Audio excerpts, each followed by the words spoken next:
Organic இனிய வணக்கம். நான் உங்கள் கௌதமன். நாம் இப்போ எங்கே இருக்கோம் பார்த்தா குஜிலியம்பாறையில் இருக்கிறோம். குஜிலியம்பாறையில் நம்ம இந்த மாந்தோப்பில் கொள்ளு போட்டிருந்தோம்.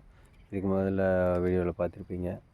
இந்த கொள்ளு போட்டிருந்த மாந்தோப்பு இப்போ எப்படி இருக்குதுன்னு பாருங்கள். இப்போ எல்லாம் இந்த கொள்ளு எல்லாமே காய ஆரம்பிச்சிட்ருக்கு. மழை முடிஞ்சிருச்சு. இன்னும் ஒரு 10-15 நாளில் இந்த கொள்ளு செடியெல்லாம் காஞ்சிடும். இந்த கொள்ளு செடியெல்லாம் காய்கள் பாருங்கள் எப்படி இருக்குதுன்னு. இந்த காய்களில் வந்துட்டு விதைகள் இருக்கா இல்லையாங்கிறது இங்கே பாருங்கள். ஒரு 4 செடியிலேருந்து எடுத்தோம். விதைகள் எப்படி இருக்குது பாருங்கள். கொள்ளு நல்லா விளைஞ்சிருக்கு. இன்னொரு 10-15 நாளில் இது எல்லாமே காடு காஞ்சிடும். இந்த மாதிரி இந்த இடம் இருக்கிற மாதிரி காஞ்சிடும். அதுக்கப்புறம் நம்ம இந்த கொள்ளு செடியை அறுத்து நம்ம இதை வந்துட்டு தட்டி எடுக்கணும். அது கொஞ்சம் பெரிய ப்ராசஸிங்.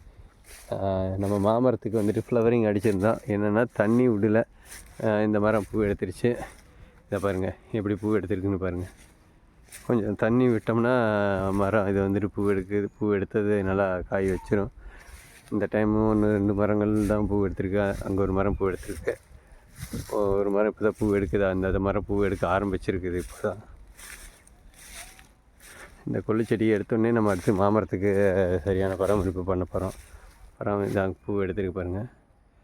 ஒரு 10-15 மரங்கள் பூ எடுருக்கு. இந்த மற்ற மரங்களில் பூ எடுக்கலை. ஏன்னா இதுக்கு தண்ணி விடலை. இந்த மழை காலத்துலேருந்தே இந்த கொள்ளு போட்டதுலேருந்து தண்ணி விடலை. மழை தண்ணி மட்டும் நம்பி தான் இருக்குது.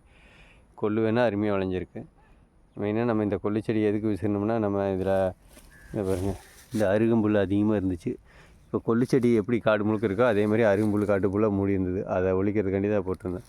எப்படி இருந்துச்சுன்னா இந்த இடத்துல தெரியும். இந்த பைப்பு லைனில் எப்படி இருக்கோ இது மாதிரி தான் காடு முழுக்க இருந்துச்சு. ஸோ இப்போ ஓரளவுக்கு அதை கண்ட்ரோல் பண்ணியிருக்கிறோம்.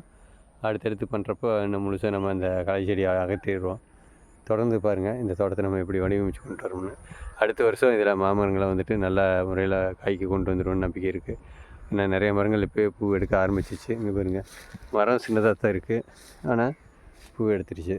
அடுத்த வருஷம் நம்ம தண்ணி விட்டு முறையாக பராமரிக்கிறப்போ கண்டிப்பாக எல்லா மரமும் இப்போவே நிறைய மரங்கள் பூ எடுக்க ஆரம்பிச்சிருச்சு. பார்ப்போம் எப்படி இன்னும் நாள் இருக்கல எப்படி வருதுன்னு பார்ப்போம். நன்றி, வணக்கம். தொடர்ந்து நம்ம சேனலை பாருங்கள், சப்ஸ்கிரைப் பண்ணுங்கள், லைக் பண்ணுங்கள்.